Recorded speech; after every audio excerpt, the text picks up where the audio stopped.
δεν γίνεται. Αν θέλετε να τραγουδήσω, σεβαστείτε το καλλιτέχνη. Πετάτε τα πιάτα εδώ τουλάχιστον. Πετάτε τα πιάτα εδώ. Αν θέλετε, σεβαστείτε το καλλιτέχνη. Δεν θέλετε, δεν τραγουδάω. Σας αγαπάω. Λοιπόν, περιμένετε. Πάμε ρε παιδιά. Ρε παιδιά, ενοχλούμε για την ορχήστρα. Εδώ πήγανε τα πιάτα μας στην ορχήστρα. Θα κάνουμε κάποια ζημιά. Έλα ρε, Αλεξανδρά, εντάξει.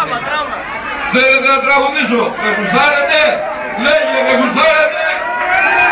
Ωραία. Μου λες πως δεν θέλω να μείνω μόνος.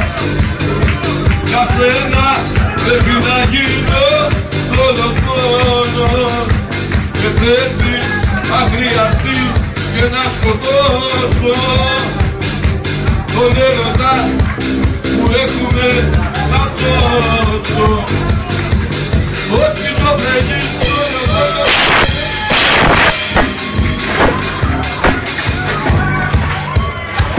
Ρε παιδιά, δεν σου πω σας τίποτα, τέλος. Εντάξει.